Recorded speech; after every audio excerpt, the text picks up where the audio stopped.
विद्यार्थ्यांसाठी पुन्हा उपलब्ध करून दिलेली आहे, की सर्व विद्यार्थ्यांना हे मार्गदर्शन मिळावं, हा या पाठीमागचा प्रमुख उद्देश होता. कारण बहुतांश विद्यार्थी मार्गदर्शनापासून वंचित राहत होते. ते वंचित राहू नये हा त्या पाठीमागचा महत्त्वाचा उद्देश होता. ठीक आहे. तर काल जे विद्यार्थी होते आणि कारण आज पण ते सुरुवातीच्या 5च मिनिटामध्ये 100ची कॅपॅबिलिटी संपलेली आहे.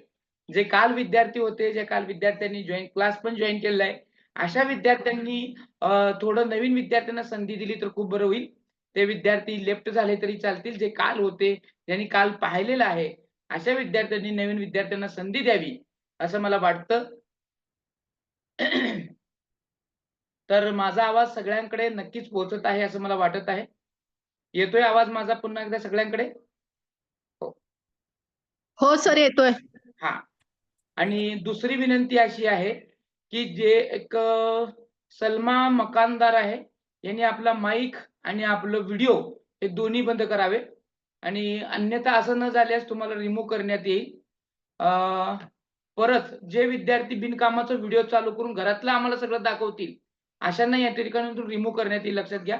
कारण तुम्ही महाराष्ट्राच्या सगळ्या प्लॅटफॉर्मवर दिसत आहात. ॲज अ टीचर आपण एक शिक्षक आहोत. हे गोष्टी भान ठेवून आपण या वेबिनारमध्ये शांत चिंतन ऐकून घ्या. तुमचे कुठलेही प्रश्न असू दे, त्या सगळ्या प्रश्नांचा उहापोह या ठिकाणी केला जाईल. फक्त तुम्ही सगळ्यांनी सहकार्य करायचं आहे. तुमच्या सहकार्याविना हे काही होऊ शकणार नाही, एवढं लक्षात घ्या. तुम्ही मध्ये डिस्टर्ब करू नये. तुम्ही मध्येच काहीतरी माईक चालू करावं, बंद करावं, व्हिडिओ चालू करावा, बंद करावा, व्हिडिओमधून काहीतरी मेसेज द्यावं किंवा ते स्क्रीनवरती काहीतरी ओढावं, ही या त्या ठिकाणाहून अपेक्षा नाहीये. आपण एक सुज्ञ शिक्षक आहोत. MA B.Ed, B.Com B.Ed, BSc B.Ed तसेच डी-एड धारक विद्यार्थी आहोत. आपण भावी विद्यार्थी घडवणार आहोत. हे गोष्ट लक्षात ठेवून आपण वेबिनार हा शांत चित्ताने ऐकून घ्यावा. कालचा वेबिनार सुद्धा खूप छान झाला. भरपूर अशा विद्यार्थ्यांचा प्रतिसाद आला. ऑल ओव्हर महाराष्ट्रातून भरपूर विद्यार्थी जॉइन होण्यासाठी या ठिकाणी वेटिंगवर होते. त्या विद्यार्थ्यांना परत एकदा हा वेबिनार मिळावा, हा पाठीमागचा उद्देश आहे. या वेबिनारला कसल्याही प्रकारची फी नाहीये. आपण विद्यार्थ्यांना मोफत सगळं देतोय. त्यामुळे तुम्ही सगळ्यांनी शांत चित्ताने ऐकून घ्या. तुम्हाला कुठेही शंका आली, तर त्या शंकेचं निरसन शेवटी केलं जाईल. ठीक आहे. प्रत्यक्षामध्ये मी या वेबिनारला सुरुवात करत आहे. हे कालच्या वेबिनारचा स्क्रीनशॉट आहे. आजच्या वेबिनारमध्ये आज आपण मातोश्री गिरिजाबाई डोबळे महिला शिक्षणशास्त्र महाविद्यालय धुळे सोलापूर आणि ब्रेनी ब्रॅजर अकॅडमी मंत्र गुरुकुलम यांच्या संयुक्त विद्यमानं आज आपण या ठिकाणी कार्यक्रमाला सुरुवात करत आहोत. सुरुवातीला सर्वप्रथम कार्यक्रमाची प्रस्तावना मातोश्री गिरिजाबाई डोबळे महिला शिक्षणशास्त्र महाविद्यालयाचे प्राध्यापक आदरणीय देवकांत गुरव सर यांनी उत्तमरित्या केली. सॉरी की सर, या सॉरी वेबिनारचा एक मिनिट उद्देश सर. काय आहे सर सर आणि एक तो मिनिट. कशासाठी आपण करत तुमचा आहोत, आवाज तुटतोय सर. तो कशासाठी आपण करतो आहेत, हे त्यांनी या ठिकाणी समजून सांगितलेलं आहे. आणि ज्या विद्यार्थ्यांना काही अडचण आहे, जे विद्यार्थी काही गोष्टीसाठी मागे राहत आहेत, अशा सर्व विद्यार्थ्यांसाठी हे मार्गदर्शन मिळावं. टी-ई-टीचं महत्त्व काय आहे? टी-ई-टी कशासाठी आहे? टी-ई-टी परीक्षा देण्यामागे उद्देश काय आहे? टी-ई-टीचा अभ्यासक्रम काय आहे?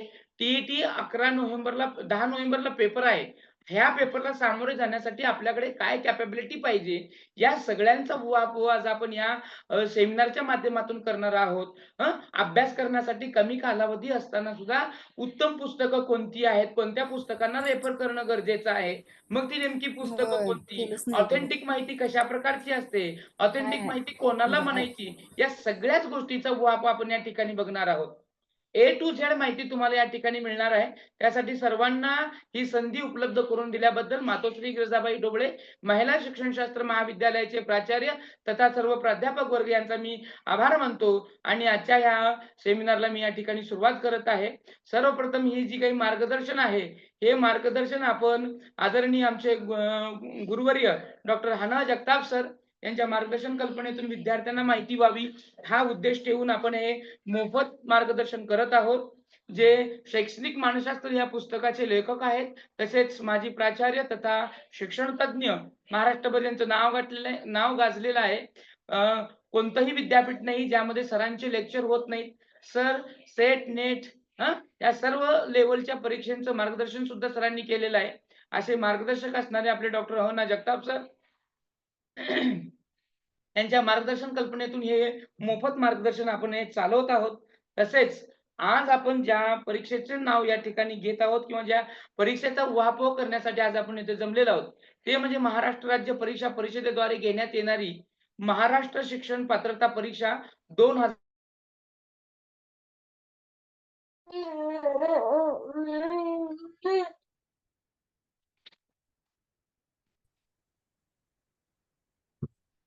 येतोय आवाज? नाही.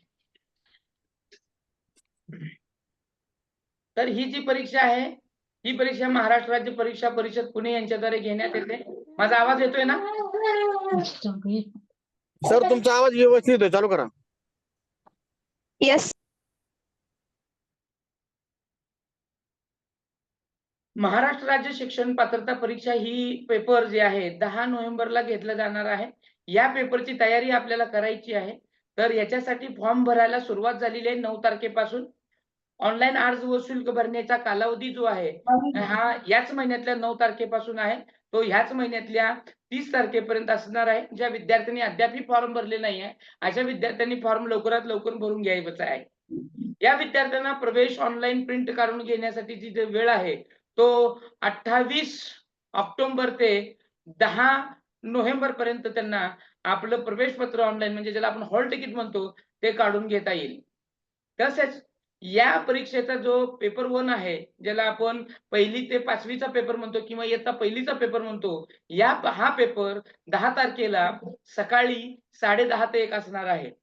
त्याचबरोबर पेपर 2 जो आहे, तो पेपर 2 10 तारखेलाच 2 वाजल्यापासून ते 4:30 वाजेपर्यंत असणार आहे.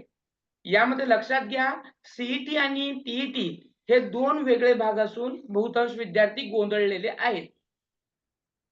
टीईटी ही वेगळी आहे, सीईटी ही वेगळी आहे. सीईटी म्हणजे केंद्रीय शिक्षक पात्रता परीक्षा जी केंद्राकडून घेतली जाते. टीईटी म्हणजे महाराष्ट्र शासनाकडून घेतली जाणारी पेपर आहे. या पेपरमध्ये आणि टीईटी पेपरमध्ये फरक आहे. टीईटीचा पेपर क्रमांक 2 हा सुरुवातीला घेतला जातो आणि पेपर क्रमांक हा दुसऱ्यांदा घेतला जातो. त्याच्यामुळे जे सुज्ञ आहेत त्यांच्यासाठी पुन्हा एकदा सांगतो मी, की टीईटीचा जो पेपर आहे, तो पेपर 1 हा सकाळी 10:30 वाजता असणार आहे आणि पेपर 2 हा दुपारी 2 वाजता असणार आहे. Matter clear? ज्या विद्यार्थ्यांनी आतापर्यंत फॉर्म भरले नाहीये, अशा विद्यार्थ्यांना शेवटची तारीख ही 30 तारीख असणार आहे. ठीक आहे? हाच डिस्प्ले इथं दिलेला आहे बघा. ऑनलाईन अर्ज करण्याचा जो कालावधी आहे, तो 9 तारखेपासून चालू झालेला आहे. तो 30 तारखेपर्यंत असणार आहे. तुमचं जे हॉल तिकीट आहे ते 28 तारखेला येणार आहे ऑक्टोबरच्या. त्याचबरोबर पेपर 1 आणि 2 हा 10 तारखेला असणार आहे. आता बघा ह्यासाठी परीक्षा शुल्क काय असणार आहे? जे एससी, एसटीचे किंवा अपंग उमेदवार असतील यांना कुठलाही पेपर 1 म्हणजे पेपर 1 भरू दे किंवा 2 भरू दे. एकाच पेपरसाठी ह्या उमेदवारांना ₹700 असेल, तर हे दोन्ही जर पेपर देणार असतील तर त्यासाठी त्यांना चार्ज ₹900 करावा लागेल. त्याचबरोबर जे विद्यार्थी इतर उमेदवार आहेत जसे की ओबीसी असतील, एसबीसी असतील, एनटीडी असतील, एनटीसी असतील, एनटीबी असतील, एसबीसी, ईडब्ल्यूएस, ओपन किंवा व्हीजेए किंवा टीडीए हे जे काही असतील उमेदवार, या सर्व उमेदवारांना एका पेपरसाठी ₹1000 मोजावे लागतील, तर दोन्ही पेपरसाठी ₹1200 त्यांना फी असेल.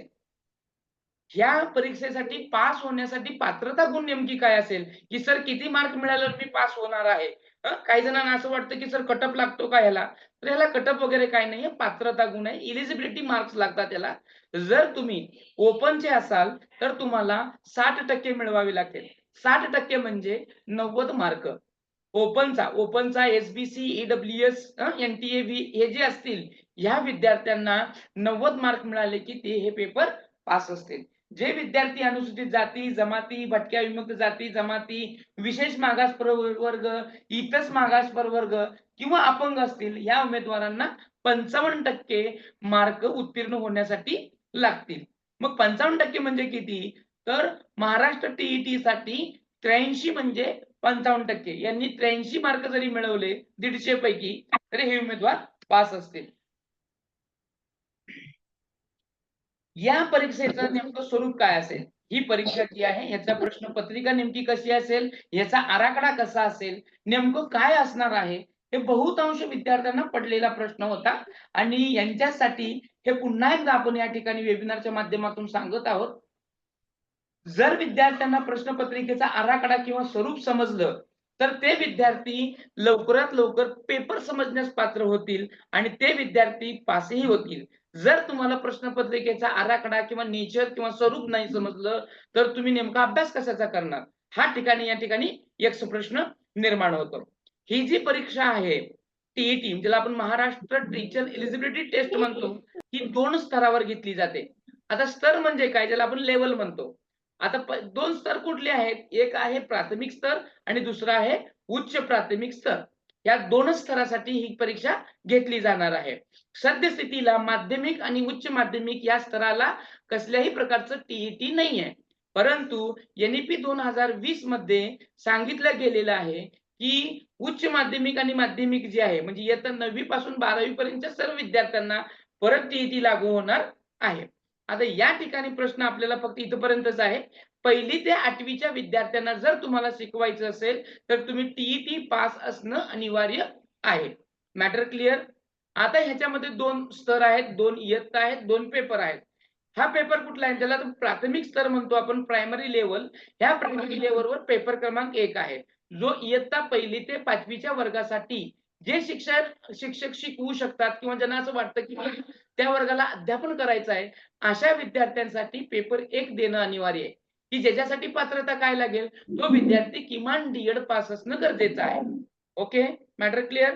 आता दुसरा जो आहे पेपर 2 ज्याला आपण सेकंड लेव्हल म्हणतो किंवा हायर प्रायमरी म्हणतो किंवा त्याला अप्पर प्रायमरी पण म्हटलं जातं, जो इयत्ता 6वी ते 8वीच्या विद्यार्थ्यांना शिकवू इच्छिणाऱ्या शिक्षकांसाठीचा आहे. हा आहे पेपर 2. या दोन्हीचे जे काही अध्यापन किंवा काठिण्य पातळी असणार आहे, पेपर असणार आहे, इयत्ता 12वीची असणार आहे.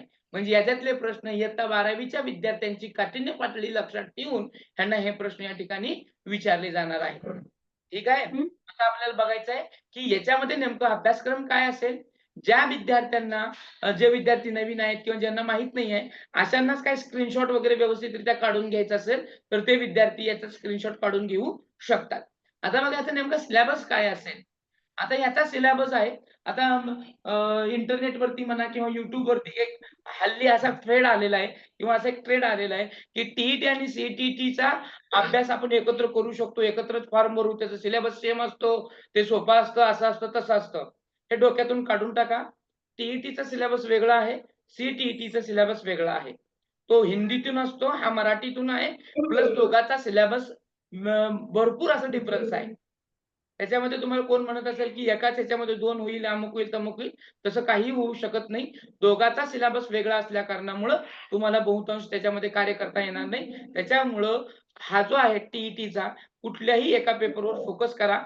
पेपर जो आहे टीईटीचा हा मला वाटतं 10 नोव्हेंबरला आहे आणि 1 डिसेंबरला सीटीईटीचा आहे. त्यामुळे सुरुवातीला तुम्ही टीईटीवर फोकस करा आणि मग सीईटीवर फोकस करा. ठीक आहे? आता याचा पाठ्यक्रम बघतोय, आपण अभ्यासक्रम बघतोय, सिलेबस बघतोय. आता जो दोन्ही पेपर जे आहेत त्या दोन्ही पेपरला समान मार्क आहेत. म्हणजे 150 मार्काचे पेपर आहेत. 150 मार्काचा पेपर, 150 प्रश्न आणि 150 मिनिटं सोडवण्यासाठी. म्हणजे तुम्हाला प्रत्येक प्रश्न सोडवण्यासाठी 1 मिनिट तुमच्याकडे अवेलेबल आहे. आता हा जो पेपर आहे, आता आपण जो सिलेबस बघतोय तो पेपर 1 चा बघतोय. याच्यामध्ये 150 गुण आहेत, 150 प्रश्न आहेत आणि हे सगळे जे प्रश्न आहेत हे बहुपर्यायी आहेत. ज्याला मल्टिपल चॉईस क्वेश्चन आपण म्हणतो, की एक प्रश्न दिला जातो आणि त्याच्या खाली 4 ऑप्शन दिले जातात. ते प्रश्न वगैरे कसे असतात हे आपण पुढे बघूयात. याच्यासाठीचा जो कालावधी आहे तो 2.5 तासाचा आहे आणि ज्यालाच आपण 150 मिनिट म्हणतो. ह्याच्यामध्ये 5 सेक्शन येतात. हा पेपर 1 आहे, ह्याला 5 सेक्शन येतात. किती सेक्शन येतात? 5. त्यातला पहिला सेक्शन आहे मानसशास्त्राचा, मानसशास्त्र व अध्यापनशास्त्र. दुसरा आहे भाषा, भाषा 1 आणि भाषा 2. मग चौथा भाग येतो तो म्हणजे गणित आणि मग 5वं येतं परिसर अभ्यास. असे एकूण 5 सेक्शन या पेपर 1 मध्ये आहेत. प्रत्येक सेशन हा 30 गुणाचा आहे. प्रत्येक सेशनमध्ये 30 प्रश्न आहेत आणि प्रत्येक प्रश्नाचा स्वरूप हा बहुपर्यायी आहे. म्हणजे कुठेही असं नाहीये, की 1 मार्क त्याला आणि 1 मार्क ह्याला किंवा एकाला बहुपर्यायी, एकाला रिकामी जागा आहे, जोड्या लावा असं काही नाहीये. प्रत्येक जे प्रश्न आहेत ईच अँड एव्हरी क्वेशन हा मल्टिपल चॉईस क्वेश्चनचा असणार आहे. प्रत्येकाला 4 ऑप्शन या ठिकाणी आहेत.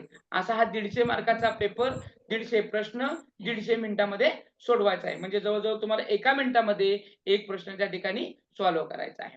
आता याचं कसं आहे, की प्रश्न कुठून सुरुवात होतात, कसे होतात, विभाग कुठला आहे, याच्यामध्ये जो पहिला विभाग येतो, पहिला विभाग भाषेचा येतो. सी आणि टी मध्ये जमीन आसमान का फरक आहे. विभाग सुद्धा वेगळ्या पद्धतीने सुरू होतात. त्यांचा विभाग मानसशास्त्राने सुरुवात होतो, तर यांचा विभाग आहे तो भाषेने सुरुवात होतो. लक्षात घ्या, फॉर्म भरत असताना तुम्ही जो माध्यम निवडणार आहे, त्याच माध्यमानुसार तुम्हाला विषय येतील, भाषा येतील. तुम्हाला इथं स्वतःहून भाषा निवडण्याचं स्वातंत्र्य नाहीये. इथं तुम्ही जेव्हा मराठी म्हणून तुमचं जे परीक्षा सोडवण्याचं जे माध्यम आहे, ते माध्यम तुम्ही जर मराठी केलं, तर कंपल्सरी तुम्हाला पहिली भाषा इंग्रजी येईल आणि दुसरी भाषा मराठी येईल. जर तुम्ही इंग्लिश मीडियमचे असाल म्हटलात, की माझं मराठी मीडियम इंग्लिश मीडियम आहे, तर डोळे झाकून तुमचा इंग्रजी पहिला असेल आणि डोळे झाकून तुमचा दुसरा मराठी असेल. जे उर्दू मीडियमचे असतील त्यांना पहिला इंग्रजी किंवा मराठी घेण्याचं तिथं स्वातंत्र्य आहे आणि दुसरा मात्र उर्दूचा असेल आणि त्यांचा पूर्ण पेपर उर्दू आणि इंग्लिश मधून बाय लँग्वेज मधून येणार आहे. जे हिंदी मीडियम मधून देणार आहेत, असे जवळ-जवळ 9 मीडियम आहेत. आता आपल्याला इथं जास्त करून 3 मीडियमचेच विद्यार्थी आहेत. एक मराठी, दुसरं इंग्रजी आणि उर्दू. ह्या तिन्ही विषयाच्या किंवा तिन्ही माध्यमांच्या विद्यार्थ्यांना इथं तुम्ही ज्यावेळेस फॉर्म भरत असताना माध्यम निवडता, तिथूनच तुमचं विषय, भाषा सिलेक्ट करून दिलं जातं. त्याच्यामुळे तुम्ही कसल्याही प्रकारचं कन्फ्युजन व्हायचं गरज नाही. आता ज्या विद्यार्थ्यांचं मराठी आहे, अशा विद्यार्थ्यांचं जो सेक्शन सुरू होतो, त्यांचा पहिला विभाग येतो इंग्रजी, की ज्याचा प्रश्न क्रमांक 1 पासून 30 चा येतो. ज्याचा विभाग 2 आहे, भाषा क्रमांक 2 येते, त्यांना 31 पासून 60 येतं, जी मराठी आहे.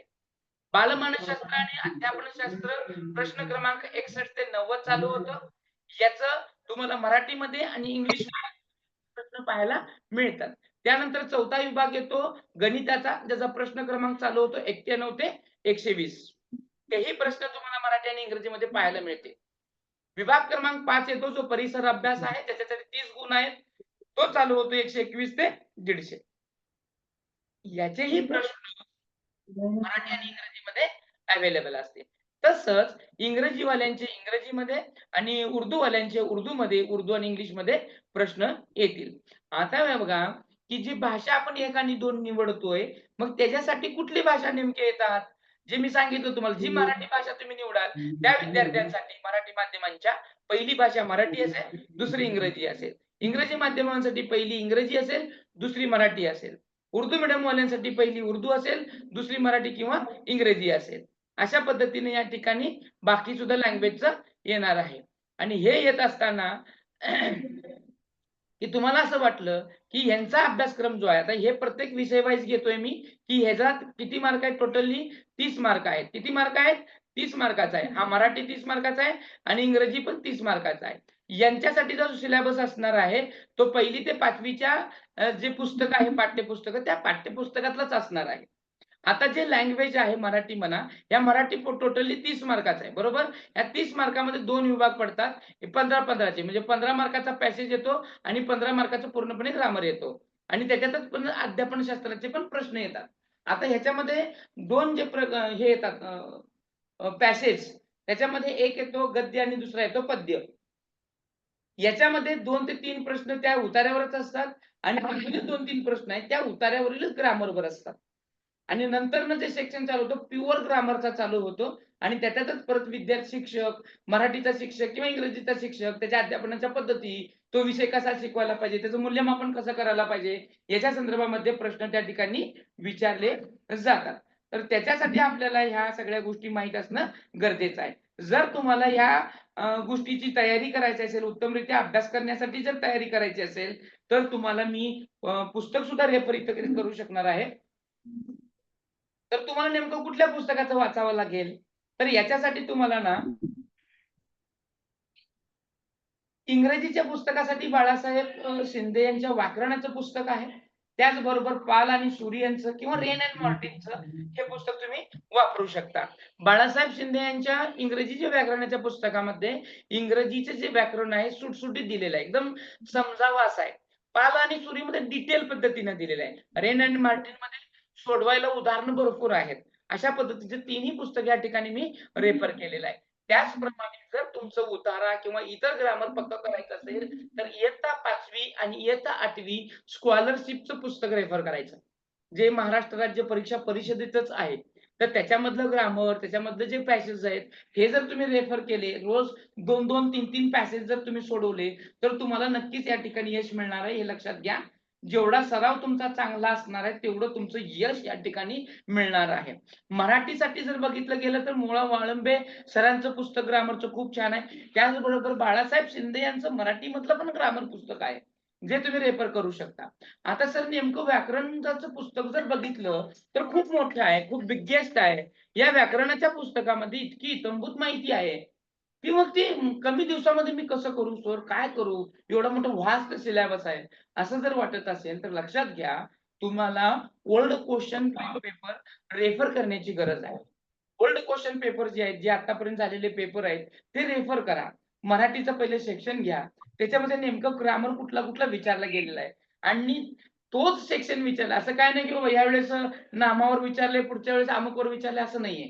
प्रत्येक वेळेस तेच आहेत. त्याच्यानुसार तुम्ही त्याचा सिलेबस ड्रॉप आउट करा आणि मग ते जो कंटेंट तो कंटेंट समजून घ्या आणि ग्रामर पक्क करा.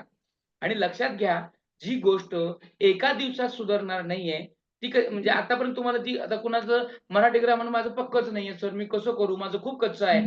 जी गोष्ट सुधारण्यासाठी 30 वर्ष काळ निघून गेला, तो काळामध्ये तुम्ही कमी काळामध्ये करणार आहे का? आता परीक्षा 50 दिवसावर होणार आहे का? मी म्हणलं तुम्हाला तुमचा मी पक्का करून देतो आणि तुम्हाला ते कळलंच नाही. जे 30 वर्षामध्ये झालं नाही तुमच्याकडून, ते 5 दिवसामध्ये होणार आहे का? त्याच्यामुळं अभ्यास करताना सुद्धा लक्षात घ्या, जे मला येतंय, जे माझं त्याच्यामध्ये ताबा आहे, तोच मी परफेक्ट करेन. त्याच्यामध्ये मी जास्त रेफर करेन. याच्याकडे तुम्हाला लक्ष जास्त द्यावं लागणार आहे. हे लक्षात घ्या. आता मागील वर्षामध्ये पडलेला प्रश्न या टीईटीमध्ये तर या गोष्टी तुम्ही लक्षात घ्या. अशा प्रश्नाचे प्रकार वळवा. इथं तुम्हाला अंदाजपंच ढगात उडी मारता येत नाही. इथं तंतोतंत तुमचं ग्रामर आलंच पाहिजे.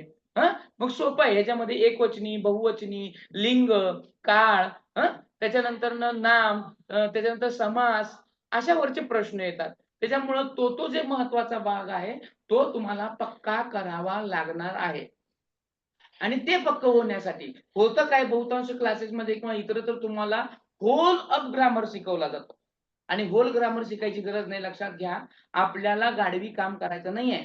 गाढवी काम म्हणजे बघा, की जगामध्ये जर मेहनतीला खूप महत्त्व असलं असतं, तर जगात सगळ्यात श्रीमंत गाढव असला असता. कळतंय का मी काय म्हणतोय? जगात जर मेहनतीलाच खूप महत्त्व असलं असतं, तर जगामध्ये सगळ्यात श्रीमंत हा गाढव असला असता. कारण गाढवा इतकं मेहनत कोणच करत नाही. म्हणून माझा विरोध सगळ्यात महत्त्वाचा कोणाला आहे, तर गाढवी वर्ग करण्याला आहे. वर्ग आपलं स्मार्ट असलं पाहिजे. जर आपल्याला 50 दिवसामध्ये पासच व्हायचं असेल, तर तुमच्याकडे तुमच्या कामाचं, तुमच्या अभ्यासाचं व्यवस्थित प्लॅनिंग असलं पाहिजे. मी नेमकं कशाचा अभ्यास करणार आहे, किती करणार आहे, याचं तुमच्याकडे ड्रॉप आउट असणं गरजेचंच आहे. महत्त्वाची सूचना, जे विद्यार्थी जॉइन झालेले आहेत, त्या सर्व विद्यार्थ्यांनी चॅट बॉक्समध्ये आपलं नाव आणि मोबाईल नंबर ड्रॉप आउट करायचा आहे. प्रत्येकाने ईच अँड एव्हरी स्टुडंटने आपलं नाव आणि मोबाईल नंबर त्या चॅट बॉक्समध्ये टाइप करायचा आहे. आता बघा, दुसरा जो सेक्शन येतो बालमानसशास्त्र आणि अध्यापनशास्त्राचा, की ज्याचे प्रश्न 61 पासून चालू होतात आणि 90 पर्यंत संपून जातात. आता हे बालमानसशास्त्र आणि अध्यापनशास्त्र जे आहे, ज्याला आपण सीडीपी म्हणतो किंवा सायकॉलॉजी म्हणतो. आता हे जे आहे, ह्या विषयामध्ये नेमके प्रश्न कसे विचारले जातात? तर इयत्ता पहिली म्हणल्यानंतर त्यांचा वयोगट 6 वर्षापासून ते 5वी ला गेलेला मुलगा 11 वर्षाचा असतो. म्हणजे 6 ते 11 वर्षाचे जे विद्यार्थी आहेत, यांचं वयोगट लक्षात ठेवून त्यांना अध्ययन आणि अध्यापन करण्यासाठी नेमकं काय करावं लागतं? आपल्या शाळेमध्ये वर्गामध्ये विशेष गरजा असणारी बालकं असतात. काही अपंग बालकं असतात, काही बालगुन्हेगारी असतात, काही मध्ये-मध्ये प्रश्नांची उत्तरं देणारी बालकं असतात, काही हुशार बालकं असतात, प्रतिभाशाली, प्रतिभावान बालकं असतात, काही मंद गतीची असतात. मग ही नेमकी ओळखायची कशी? त्यांच्या गरजा काय आहेत? मग त्याचबरोबर त्यांची गुणवैशिष्ट्य काय असतात? त्यांना ओळखायचं कसं? मग ह्यांच्यामध्ये interaction between school, interaction between teacher, student end parents यांच्यामध्ये कसं घडवून आणायचं? आंतरक्रिया कशी असते? याच्याच बरोबर काही प्रतिमानं आहेत. आंतरक्रियेची प्रतिमानं आहेत. ती प्रतिमानं नेमकी कोणती आहेत? उत्तम शिक्षकाची गुणवैशिष्ट्ये काय आहेत? या सगळ्याचा उहापोह या पेपरमध्ये केला जातो. आणि हे करत असताना याच मध्ये नेमका अध्यापनाच्या किती पद्धती आहेत, कोणकोणत्या आहेत, विद्यार्थी केंद्रित पद्धत कोणती, शिक्षक केंद्रित पद्धत कोणती, ज्ञान रचनावाद असेल किंवा इतर वाद असतील, मग आता जे ट्रेंड आलेला आहे इव्हॅल्युएशनचा, मग या इव्हॅल्युएशन मध्ये समग्र मूल्यमापन असेल, सतत सातत्य मूल्यमापन आहे, या मूल्यमापनाच्या पद्धती असतील, या सगळ्यांचा जो उहापोह आहे तो ह्याच्यामध्ये केला जातो. मग ह्याच्यासाठी आपण जो पदवी पूर्ण केलेली आहे डीएड ची, त्या डीएड ला जो अभ्यासक्रम होता त्या अभ्यासक्रमावरच आधारित आहे. परंतु सद्यस्थितीच्या अभ्यासक्रमामध्ये थर्मोडायनामिक्सची उत्पत्ती नाहीये, स्किनरची उत्पत्ती नाहीये, पॅवलॉवची नाहीये, पण ह्या उत्पत्त्या या ठिकाणी विचारल्या जातात. त्याच्यामुळं सिलेबस आपल्याला माहित असणं गरजेचं आहे.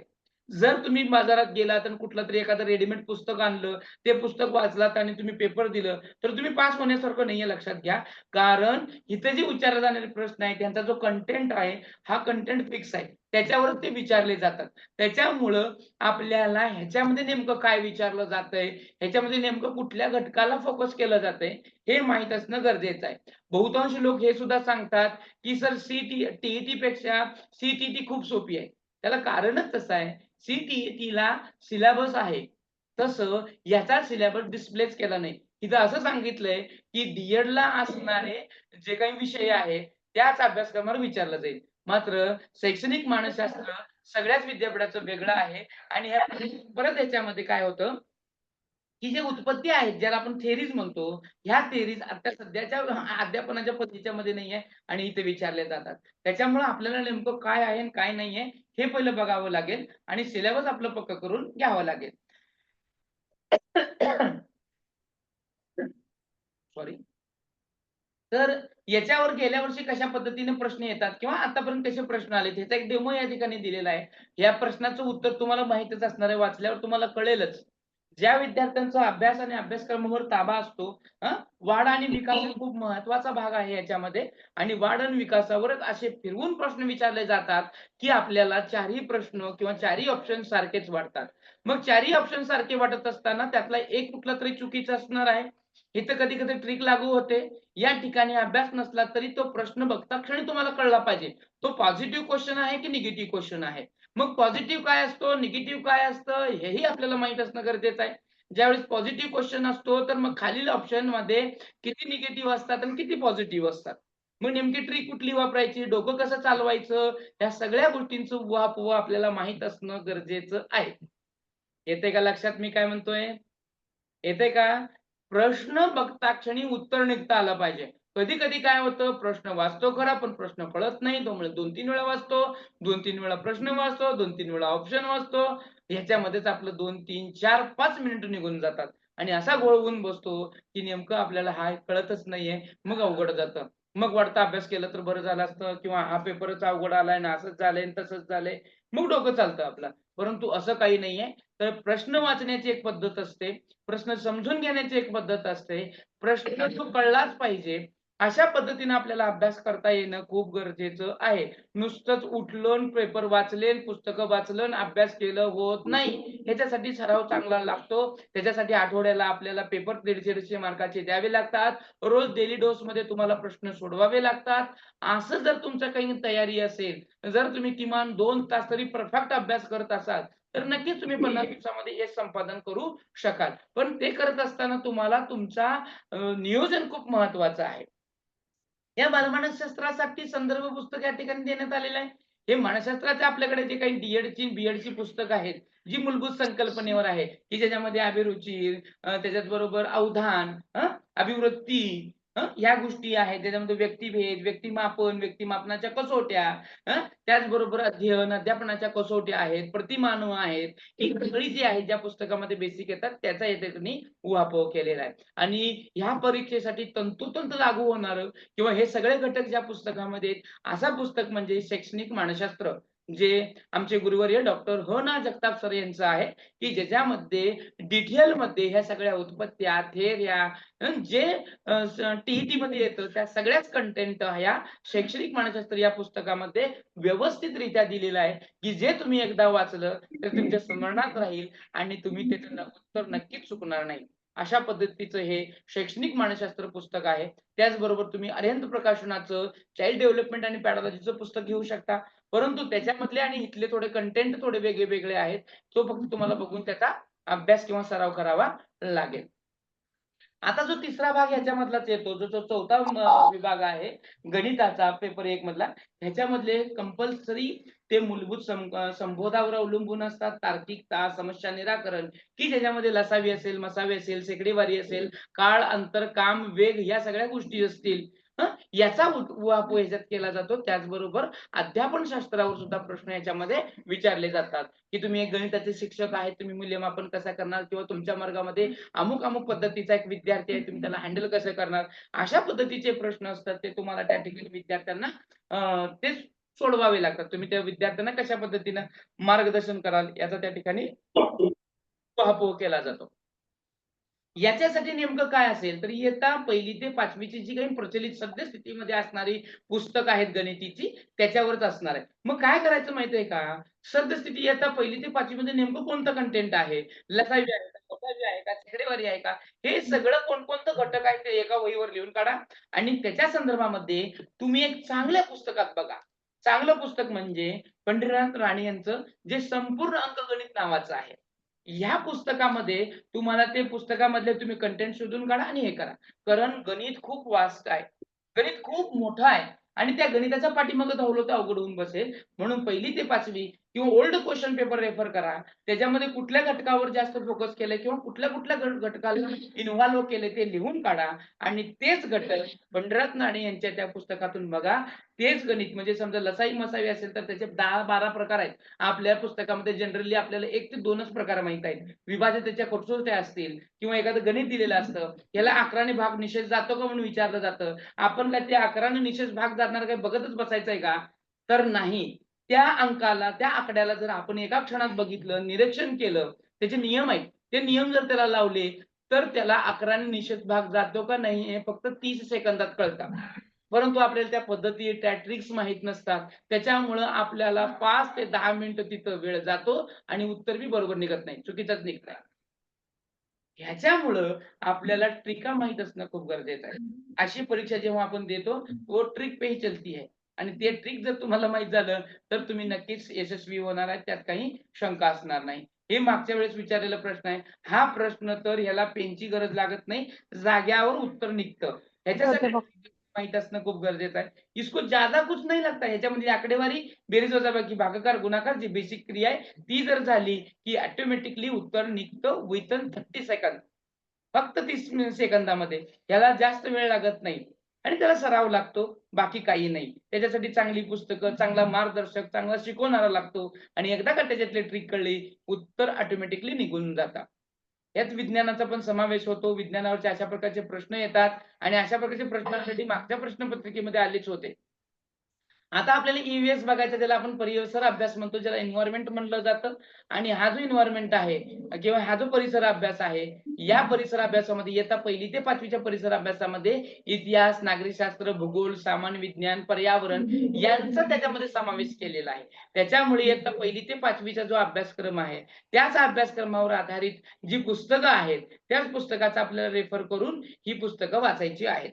आणि याच्यासाठी जर एक चांगलं पुस्तक जर तुम्ही म्हणलात, तर तुम्हाला नक्कीच मी सांगू शकतो, की इयत्ता शालेय स्तरावरली जी आपली 1ली ते 12वी पर्यंतची जी पुस्तकं आहेत, ती तुम्हाला खूप उपयोगी पडतील. त्याचबरोबर सर आता ते 1ली ते 12वी पर्यंतची कधी पुस्तकं चाळायची सर माझ्यानं होईल का? तर तुम्हाला तसं वाटत असेल, तर एकनाथ पाटलांचा जो ठोकळा आहे सामाजिक शास्त्राचा, तो तुम्ही जर वाचला, तर 1ली ते 12वी पर्यंत ऑलरेडी त्याच्यामध्ये समावेशच आहे. त्याच्यामुळे तुम्हाला नुसतं तिथं पाठांतर आणि बघायचं आहे. आणि पर्यावरण जर म्हणलं तर तुषार घोरपडे यांचं पर्यावरण परिस्थिती नावाचं जे पुस्तक आहे. या पुस्तकामध्ये एक इत्थंभूत पर्यावरणाविषयी माहिती दिलेली आहे, जी आपल्याला ह्या परीक्षेला उपयोगीच आहे. आलं का लक्षात? आणि बाजारामध्ये जी मिळणारा एक ठोकळा असतो ₹400-500 ला, त्याच्यामध्ये सगळेच विषय असतात. मराठी बी असतं, एक 100 पानाचं गणित, इंग्रजी पण असतंय, हे असतंय. पण त्यांना काही मर्यादा येतात. म्हणून ते सगळं देऊ शकत नाही आणि आपलं कंटेंट होऊ शकत नाही. ते जर ठोकळा असतो किंवा तो बाजारामध्ये मिळणारं एक पुस्तक असतं, तो पुस्तक 100 पुस्तकं चाळून त्यातलं 50% डाटा ते त्यांच्या पुस्तकामध्ये घेतलेलं असतं. आणि आपण काय करतो, तो पुस्तक पूर्ण वाचणं होत नाही आपल्याला. त्यांनी जे काढलेले 100 मधनं 50 काढलेले असतात आणि आपण त्या 50 मधनं 25च लक्षात राहत आहे. आणि 25 जर लक्षात राहिलं तर पेपरला किती आउटपुट देणार आहे तुम्ही? 12 नाही तर 10%च. बरोबर का चुकीचं? म्हणून ऑथेंटिक जेव्हा 100 मधून आपण येतो त्यावेळेस किमान 50 तरी येणार आहे आणि अभ्यासाच्या वेळेस जास्तच येतो. त्याच्यामुळे आपल्याला ऑथेंटिक पुस्तकं माहीत असणं आणि त्याचा रेफर करणं खूप गरजेचं आहे. अशा प्रकारची या ठिकाणी प्रश्न उत्तर येतात. इथं ढगात गोळी मारता येत नाही. म्हणून आपल्याला तो कंटेंट पाठ असणं गरजेचं आहे आणि ह्याच्यावरची सगळी पुस्तकं इत्थंभूत जो आहे स्ट्रक्चर तो एकनाथ पाटलांच्या ठोकळ्यामध्ये व्यवस्थितरित्या दिले गेलेला आहे. आता ह्याच्यासाठी जो पूर्ण जो पेपर 1 आहे, याचा जो इत्थंभूत जो प्रवास आहे किंवा त्याला पुस्तकं नेमकी कुठली रेफर करायची आहेत, तर ही सगळी पुस्तकं जी आपल्या आहेत ना, प्रचलित अभ्यासक्रम आपला जो डी-एडचा आहे, इयत्ता पहिली ते 10वी ची जी पुस्तकं आहेत, राज्य शासनानं दिलेली, या सगळ्याच ह्याच्यामधला त्याच्यामधला जो अभ्यासक्रम आहे, ह्याच्या बाहेरचा काहीही असणार नाही, असं यांचं म्हणणं आहे. बरोबर? आता पेपर 2 कडे वळूया. पेपर 2 कडे वळण्यापूर्वी तुमच्या पेपर 1 तुम्हाला मी जे सांगतोय ते समजलं का? फक्त एवढं सांगा समजलं का? प्रश्न असतील तर अजून मी पुढचं घेणारच आहे. प्रश्नासाठी तुम्हाला वेळ देईन. फक्त जो मी पेपर 1 चा स्ट्रक्चर तुम्हाला सांगितला, फक्त तो तुम्हाला व्यवस्थितरित्या समजला का? Yes or no only.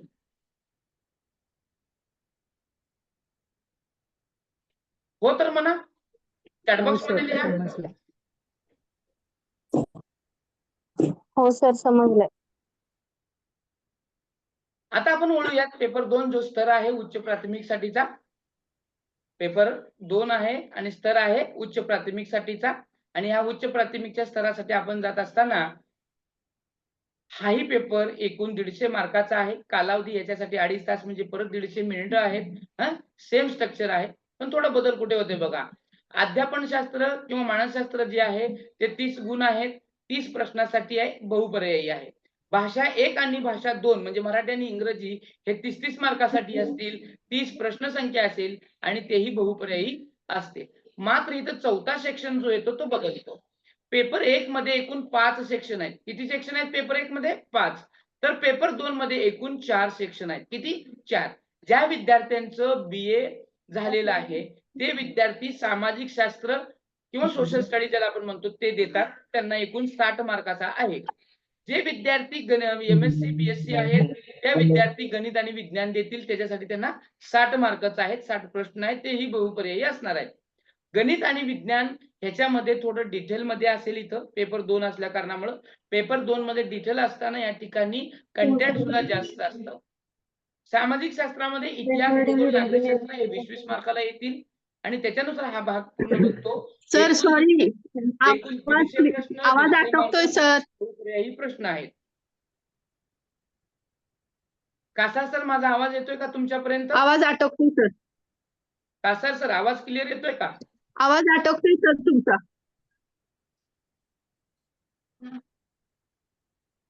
सगळ्यांनाच आवाज अटकून येतोय का?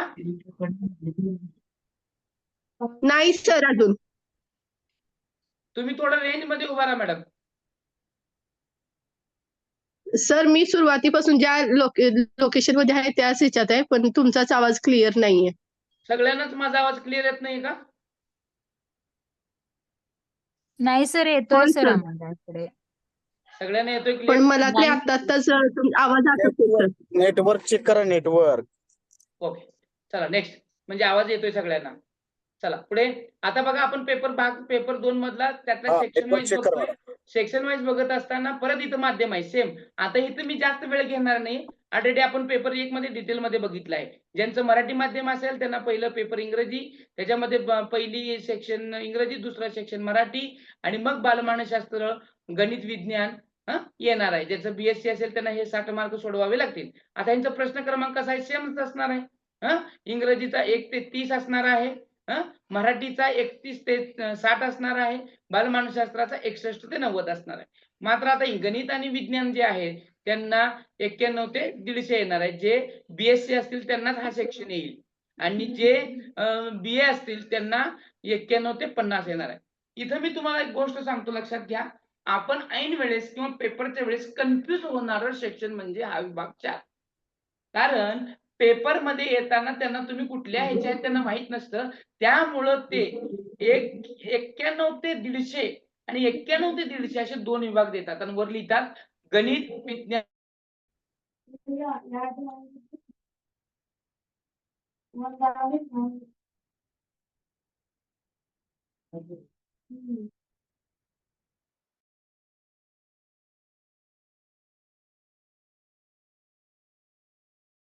आवाज येतोय? हो हो सर. येतोय सर. आता इथं जो विभाग येतोय फोर सर, मध्ये बोला, विद्यार्थी बोला. कुठं कन्फ्युज होतो, विद्यार्थी कन्फ्युज कुठे होतो की जो पेपर दुसरीचा आहे तिथं थोडं कन्फ्युजन होतं, कारण तुमच्या पेपरमध्ये गणित विज्ञानाचे 91 ते 150 पण त्यातच असतात आणि सामाजिक शास्त्राचे 91 ते 150 पण तिथंच असतात. मग नेमकं सोडवायचं कुठं किंवा कसं आणि काय, इथं थोडं कन्फ्युजन होऊ शकतं. जे पेपर भरताना तुम्ही फॉर्म भरताना तुम्ही जो विभाग सिलेक्ट केलेला आहे तोच विभाग इथं लक्षात ठेवायचा आणि तो सोडवायचा. म्हणजे तुम्ही पेपर भरताना गणित विज्ञान लिहिलंय तर गणित विज्ञानच सोडवायचं आहे. म्हणजे ज्यांचं बीएससी वगैरे आहे अशांनी तो गणित विज्ञान सोडवायचं आणि जे बीए असतील ते त्यांनी सामाजिक शास्त्र सोडवायचं आहे. ठीक आहे. इथं तुम्हाला प्रश्न क्लिअर झालेले असतीलच. आता थोडे पुढे सरकूया. आता भाषेमध्ये पण सेम तसंच आहे. मग सांगितल्याप्रमाणे मग पहिलं भाषा तुम्हाला इंग्रजी येणार आहे आणि दुसरी आहे ती मराठी येणार आहे.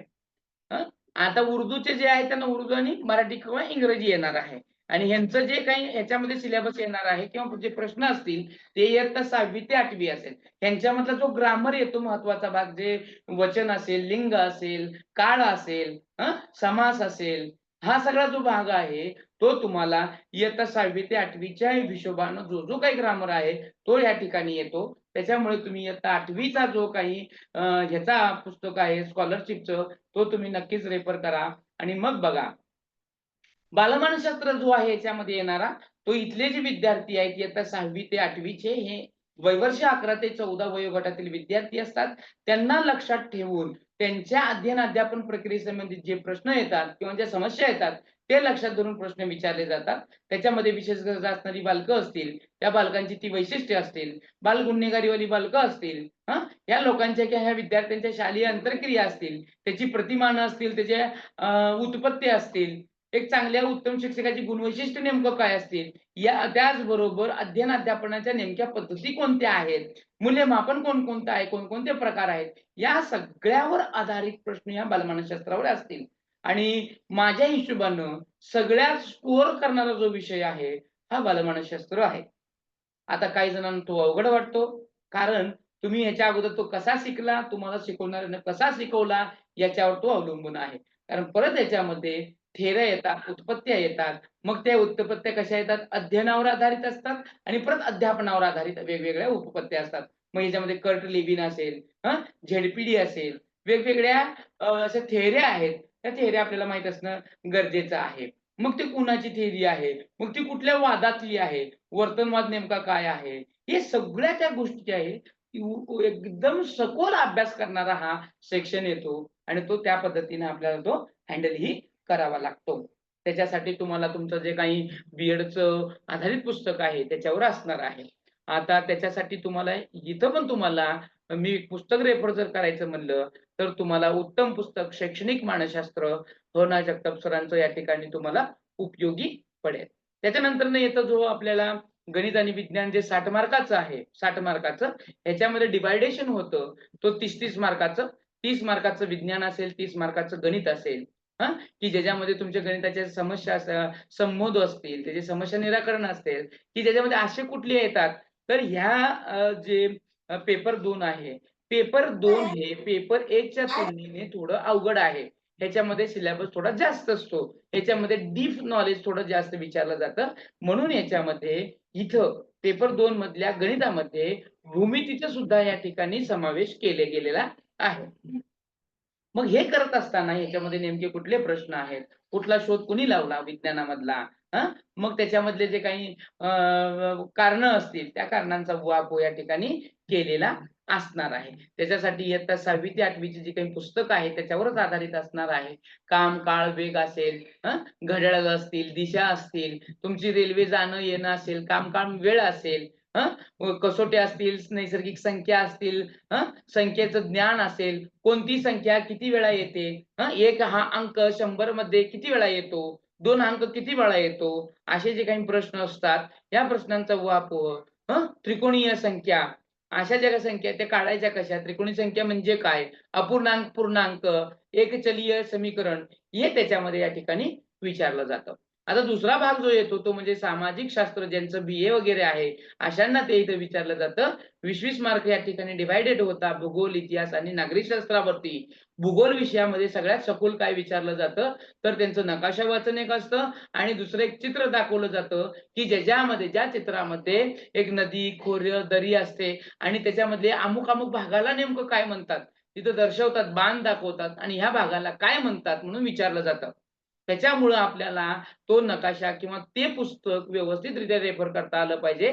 त्याचबरोबर ह्याच्यामध्ये तुम्हाला ग्रहण, चंद्र, परिवलन, परिभ्रमण, आपली सूर्यमाला, सूर्यमालेमध्ये एकूण किती ग्रह आहेत, कुठल्या ग्रहाला उपग्रह जास्त आहेत, उपग्रहाच्या पट्ट्याला नेमकं काय म्हणतात, मग कुठल्या ह्याच्यावर पाणी आहे, अमुक आहे, कुठलं यान आपण पाठवलं होतं, कशासाठी पाठवलं, नुकतंच आपण कुठलं सॅटेलाइट सोडलेलं आहे.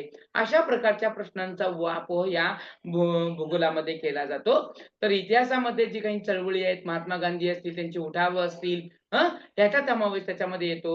आधुनिक भारतावरती प्रश्न विचारले जातात आणि जास्त करून फोकस आपला जो 3 ते 4 मार्काचा आहे तो छत्रपती शिवाजी महाराजांच्या वरती असतो. मग त्यांचे जे सैनिक असतील, गडाचं नाव असेल, कुठल्या गडावर काय घडलं असेल, छत्रपती शिवाजी महाराजांची जे अष्टमंडळ आहे त्या अष्टमंडळावर फोकस केला जातो. अशा विविध ज्या संकल्पना आहेत त्या तुम्हाला डिटेलमध्ये वाचाव्या लागणार आहेत. त्या डिटेलमध्ये ज्ञात असणं गरजेचं आहे. मग बघा इतिहासाच्या पुस्तकामध्ये 6वी ते 8वी मध्ये जे आपले वारकरी संप्रदाय असेल किंवा भक्ती संप्रदाय असेल, मीरा असेल, गोविंद असेल, हे जे काही कबीर असेल, ही जी काही लोक आहेत यांचा पण इतिहास याच्यामध्ये विचारला जातो. त्याचबरोबर न चुकता एक प्रश्न असतो तो म्हणजे लोगोवरती. आंतरराष्ट्रीय ज्या काही संस्था आहेत त्या संस्थाचा लोगो दिला जातो किंवा त्यांचं जे एक ब्रीदवाक्य विचारलं जातं की एक लोगो दिला जातो, हा लोगो कुणाचा आहे, कुठल्या क्षेत्रातला हे विचारलं जातं.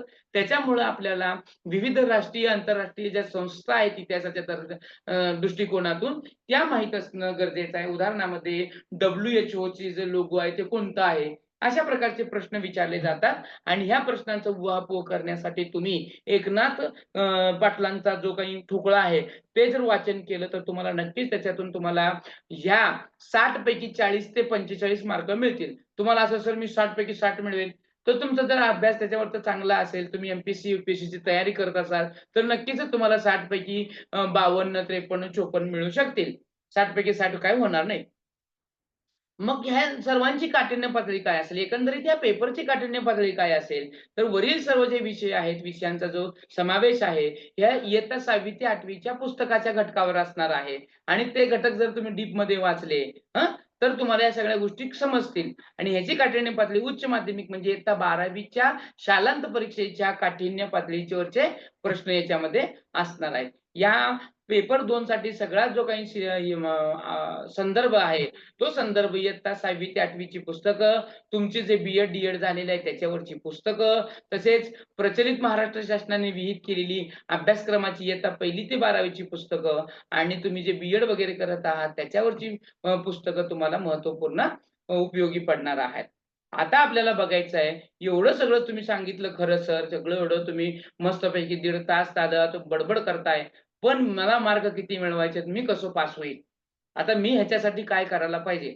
असं जर वाटत असेल, तर तुम्ही इयत्ता 1लीचे असाल, तुम्ही फक्त पहिलाच पेपर भरलेला असाल किंवा दुसरा पेपर भरलेला असाल किंवा बोथ भरलेला असाल, तर एक डोक्यात लक्षात ठेवायचं आपल्याला नियोजन असणं गरजेचं आहे, की मी जे पेपर देणार आहे, मला नेमकं कुठला माझा ह्या पेपरमधला माझा नेमका कुठला सेक्शन, कुठला विभाग माझा चांगला आहे, हे तुम्हाला माहीत असणं गरजेचं आहे. मला मराठी येतंय का?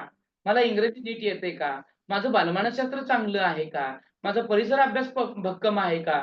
मला गणिताची भीती तर वाटत नाही ना? हे सगळं क्लिअर करून घ्या. ज्याला आपण स्वॉट एनालिसिस म्हणतो, WSOT. आता हे तुमचं जर व्यवस्थित असेल, तर तुम्हाला परीक्षेला सामोरे जाताना काही अडचण येणार नाही. कारण नियोजनाशिवाय काही करता येत नाही. जसं एखाद्या आपण ज्यावेळेस शिकारीला जातो आणि ती पण वाघाची शिकार करायची असते, त्यावेळेस आपण किती तयारीने जातो की नाही?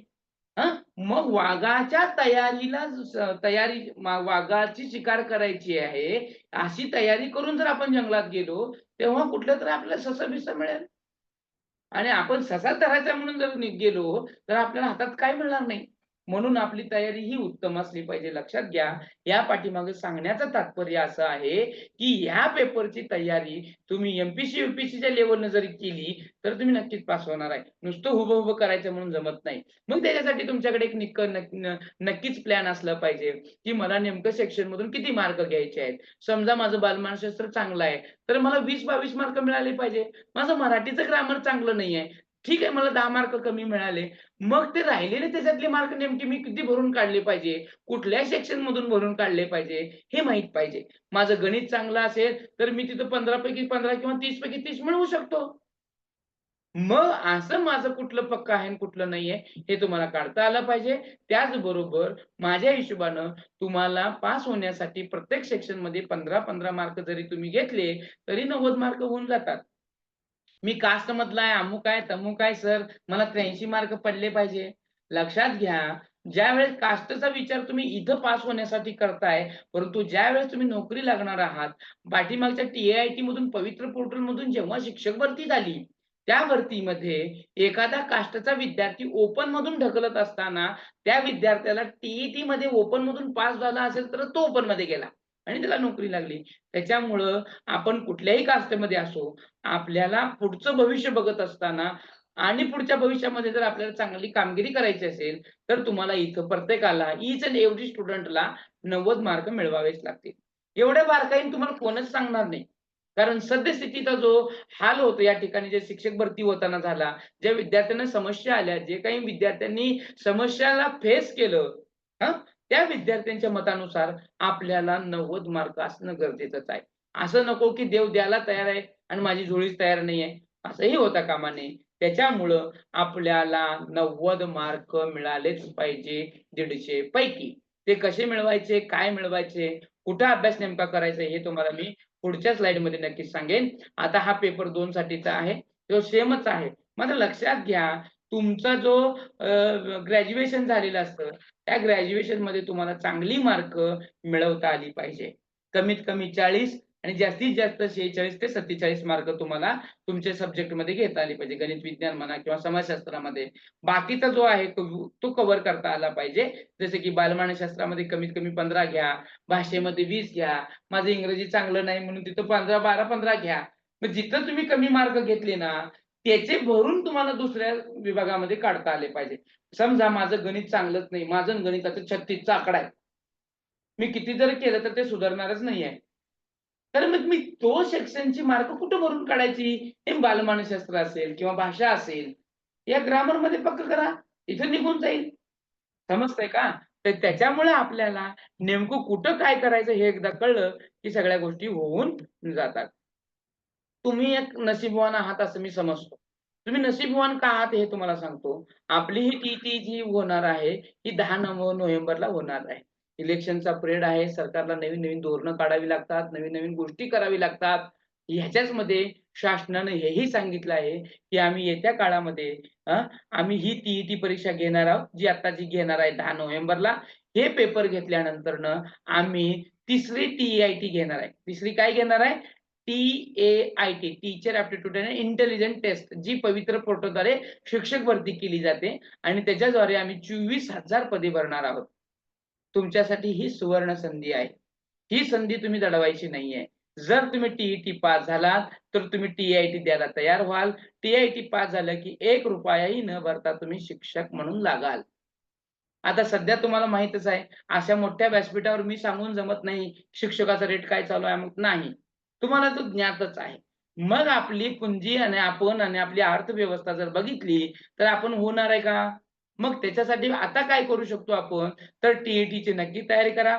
TET पास व्हा, TIT मध्ये जा, TIT पास व्हा आणि पवित्र पोर्टलमध्ये जाऊन शिक्षक म्हणून लागा कुठे. मग हे जो पेपर आहे बघा, खूप दूरचा नाहीये. हा पेपर आहे 17 सप्टेंबरचा. नाशिक एडिशनचा आहे. पुढारी तर तुम्हाला माहित आहे. आता हा शिक्षक भरतीसाठीचा मार्ग मोकळा झालेला आहे. तर त्याच्यासाठी तुम्हाला ही सुवर्ण संधी आहे. ही सुवर्ण संधी पुन्हा तुम्हाला येणं नाही. पुन्हा तुम्हाला येणं कधीच नाही. ही सुवर्ण संधीचा फायदा तुम्ही करून घ्या. एवढंच नाही, सुवर्ण संधी काय आहे, तर तुम्हाला 10 नोव्हेंबरला पेपर होणार आहे आणि तो झाला की एका महिन्यात रिझल्ट येतो आणि लगेच त्यांनी डिसेंबरमध्ये टी-आय-टी काढली तर? मग तुमच्याकडे ते नसणार आहे. कारण सगळ्यात जास्त जागा ज्या आहेत ना, ह्या टी-ई-टीवरच्या आहेत. म्हणजे 1ली ते 8वीच्या जागा रिकाम्या जास्त आहेत. 9वी, 10वी आणि 11वी, 12च्या कमी आहेत.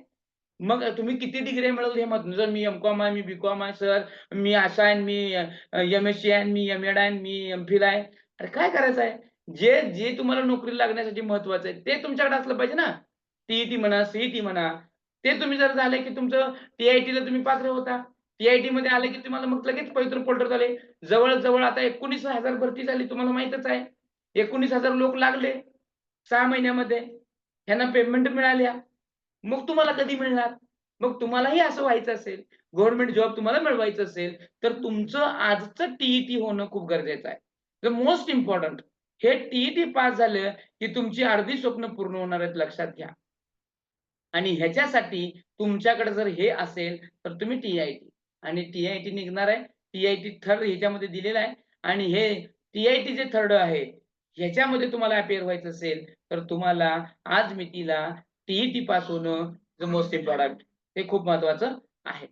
ह्याच्यानंतरचं जे सेक्शन आहे, ते सेक्शन आपले गुरुमंत्रांचे अ, संचालक आदरणीय प्रवीण कासार सर घेतील आणि प्रवीण कासार सरांना मी विनंती करतो, की त्यांनी हा सेक्शन हँडल करावं आणि शेवटच्या सेक्शनमध्ये मी पुन्हा अ, तुमचे काही जे प्रश्न उत्तर असतील त्याला मी सामोरे जाणार आहे.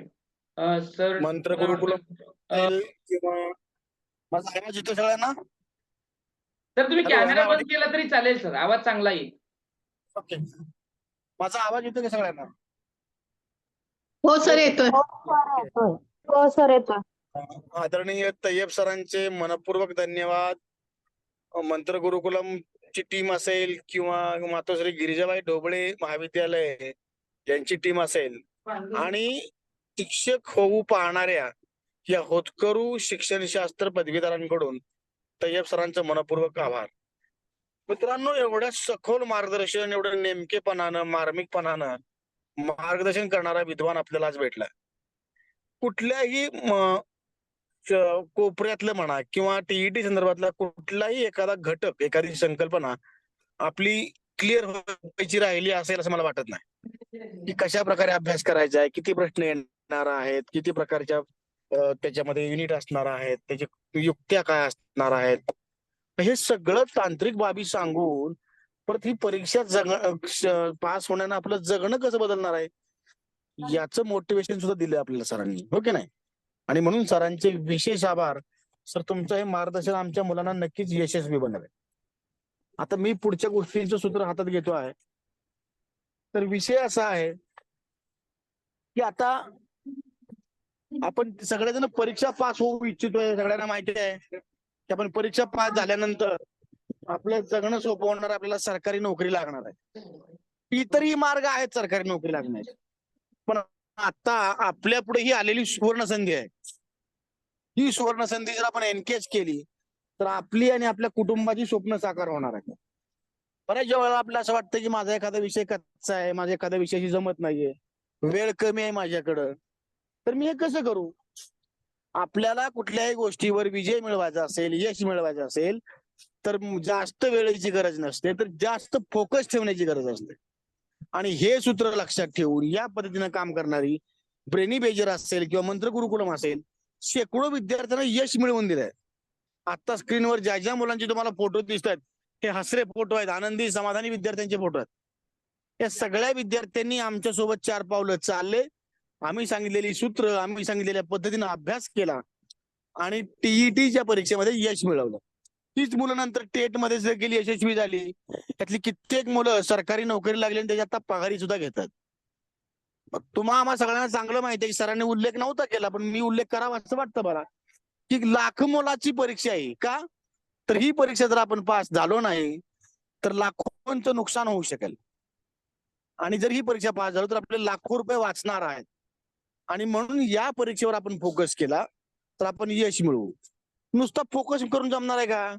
तर त्यासाठी गरज असते आपल्याला एका योग्य मेंटॉरची, की जो आपल्याला बाकीचा फापट पसारा करण्यासाठी आपल्याला तो आवरून धरेल आणि आपल्याला नेमकी गोळी मारता येईल. योग्य ठिकाणी योग्य प्रकारचा अभ्यास करण्यासाठी योग्य मार्गदर्शकाची गरज असते.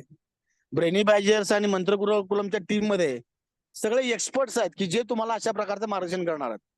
सगळेजण पीएचडी स्कॉलर आहे, पीएचडी ज्यांचं क्वालिफिकेशन आहे. कुणी प्राचार्य म्हणून काम करतंय, कुणी प्रोफेसर म्हणून काम करतंय, कोणाचा 20 वर्षांचा अनुभव आहे, कोणाचा 16 वर्षांचा अनुभव आहे.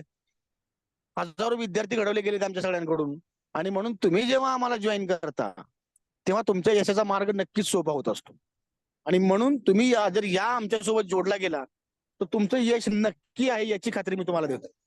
आता आपल्या क्लासचे खास वैशिष्ट्य काय आहेत बाबा, तर प्रत्येक विषयासाठी तज्ञ माणूस आपण नेमलेला आहे की जो त्याच्या अभ्यासाचा आणि अनुभवाचा फायदा आपल्या सगळ्यांना होणार आहे. त्यानंतर त्या आठवड्यामध्ये जो काही सिलेबस शिकवला जाईल त्याच्यावर आपली टेस्ट घेतली जाणार आहे. दुसरी गोष्ट अशी आहे की इंग्रजी आणि मराठीचं जे व्याकरण आहे ते आपल्याला स्कोरिंगसाठी मदत करणार आहे, त्यामुळे आपल्याला निकाल येणं सोपं होणार आहे. तर त्यासाठी देखील कमीत कमी वेळामध्ये तुमची तयारी करून घेतली जाणार आहे. आणखी एक गोष्ट अशी आहे की पूर्वी जे काही प्रश्नपत्रिका आलेल्या आहेत, ज्या प्रकारचे काही प्रश्न विचारले गेलेले आहेत, तर त्या सगळ्या प्रश्नांचं विश्लेषण केलं जाईल. त्याची उत्तरं अशीच का आहेत याचं देखील लॉजिक तुम्हाला समजावून दिलं जाईल. तय्यब सर जसं म्हणतात की माझी पोरं फक्त प्रश्न वाचून परीक्षा पास होतात, तर प्रश्न कसा वाचायचा, त्याचा अर्थ काय आहे, त्याच्या मागचं लॉजिक काय आहे, याची गंमत जर एकदा कळाली तर परीक्षा पास होणं अवघड नसतं. त्यानंतर पुढचा विषय असा आहे की मानसशास्त्र असेल, सामाजिक शास्त्र असेल किंवा इंग्रजी असेल, एकूणच सगळ्या विषयांची गोळाबेरीज करून तुमच्या पदरात 100 मार्क कसे पडतील यासाठी आमची टीम पूर्ण मेहनतीनं काम करेल. तुम्हाला नेमका मार्गदर्शन करेल, नेमका गायडन्स मिळेल आणि कमी वेळामध्ये हमखास यश मिळेल हा विश्वास आम्ही तुम्हाला देतो.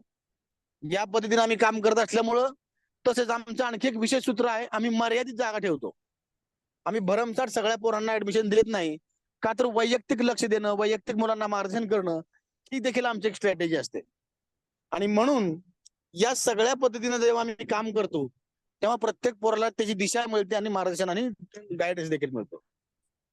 तर जर तुम्हाला हे सगळं मिळवायचं असेल तर तुम्हाला हा क्लास आमचा तुम्ही जर जॉईन केलात तर तुम्हाला वेळच्या वेळी टेस्ट सिरीज दिल्या जातील, टीईटीच्या प्रश्नपत्रिकांचं तुम्हाला विश्लेषण केलं जाईल, तज्ञ मार्गदर्शकांचे तुम्हाला गायडन्स मिळणार आहे, तुमचा मानसशास्त्राचा पाया मजबूत होणार आहे, एकूणच तुमच्या यशाची वाट सोपी होणार आहे आणि येणाऱ्या TIIT तुम्ही पात्र होणार आहात. आणि म्हणून आजच्या या काल आम्ही जो वेबिनार घेतला होता त्याच्यावर 6 मिनिटांमध्ये 100 विद्यार्थी पूर्ण झाले होते. आज विशेष असं की 3ऱ्या मिनिटाला सिस्टीम ब्लॉक झाली. म्हणजे काल 300 विद्यार्थी वेटिंग करत होते, आज 400 विद्यार्थी वेटिंग करत आहेत. एवढी प्रचंड प्रमाणात मुलांना याची गरज आहे आणि आमचं नाव आहे, आमच्यावर लोकांचा विश्वास आहे.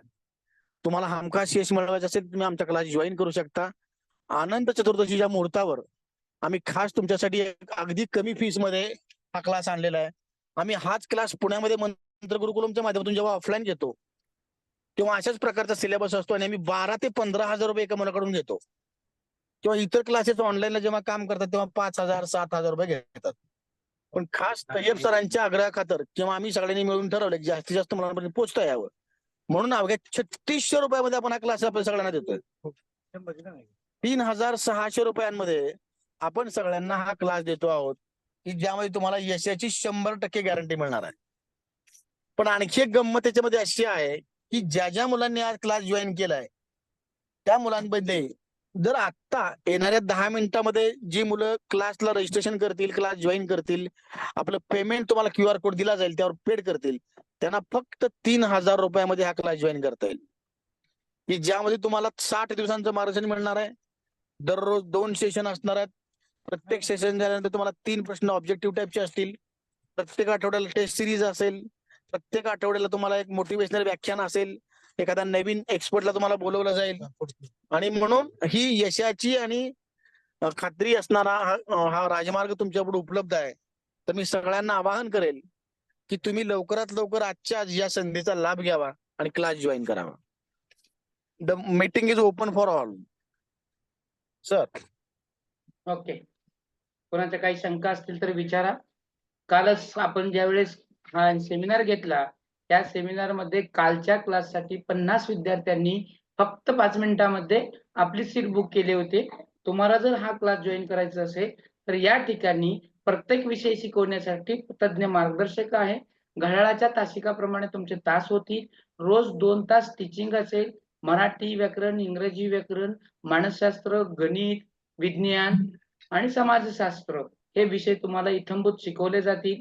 पेपर 1 असू दे किंवा पेपर 2 असू दे किंवा बोथ पेपर असू द्या, त्या सर्वांसाठीच तुम्हाला आजच आणि आत्ताच तुम्ही जर हे जॉईन केलात तर तुम्हाला हा कोर्स फक्त आणि फक्त 3000 रुपयामध्ये मिळून जाईल. जर दिलेल्या QR कोडला स्कॅन करा आणि आपले प्रवेश निश्चित करा. आपला प्रवेश निश्चित करण्यासाठी फक्त तुमच्याकडे 10 मिनिटं आहेत. या 10 मिनिटांमध्ये तुम्ही तुमचा प्रवेश निश्चित करू शकता. कासार सर, या दिलेल्या नंबरवरती आतापर्यंत 2 विद्यार्थ्यांनी आपलं सीट बुक केलेलं आहे. येणाऱ्या विद्यार्थ्यांना आपला जर सीट निश्चित करायचं असेल तर त्यांनी ह्या दिलेल्या मोबाईल नंबरवर फोन पे, गुगल पे किंवा दिलेल्या QR कोडवर नाही सर, स्कॅन करून आपला नंबर पेमेंट वेगळा आहे हा सर, सर. फोन पेचा नंबर वेगळा आहे. फोन पेचा वेगळा आहे का? फक्त गुगल पे करू शकता, जीपे. नाही, फोन पे गुगल पेचा नंबर वेगळा आहे. तो नंबर घ्या. फक्त 9049 नसेल तर हा QR कोड स्कॅन करा, काम खतम. QR कोड पण करा आणि नंबर पण घ्या सर. नंबर नंबर व्हॉट्सअप सांगा नंबर नाही, मेसेज मध्ये नंबर टाका. हा सांगा सर नंबर. 9049 9049 70 68 23. 70 68 23. हा. 70 4 68 मुलांनी रजिस्ट्रेशन केलं आतापर्यंत. 4 जणांची पेमेंट आले. 90 49 70 68 23 बरोबर. हो सर, हो. प्रवीण कासार नाव आलं पाहिजे. प्रवीण कासार.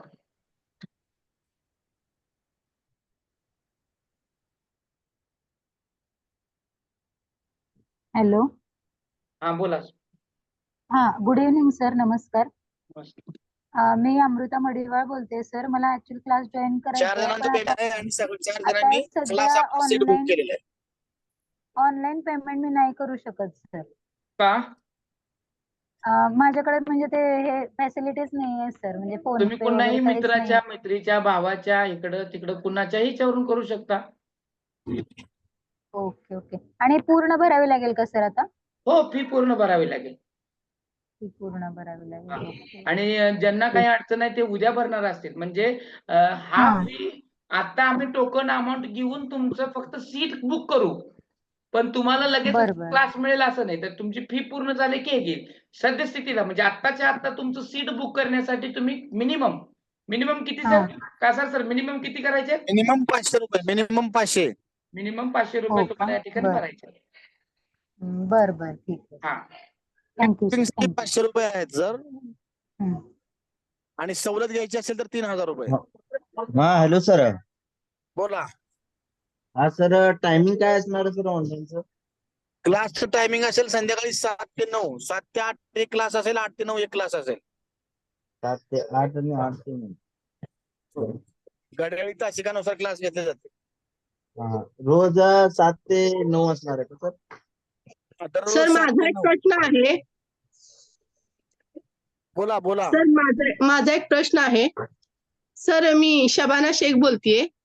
सर बोला. माझा प्रश्न असा आहे की माझा BA ला विषय होता जॉग्राफी आणि मास्टर्स मी केलं हिंदी मधून, आणि B.Ed ला माझ्या पहिल्या वर्षी 2 विषय होते, म्हणजे लँग्वेज होते मराठी आणि हिंदी.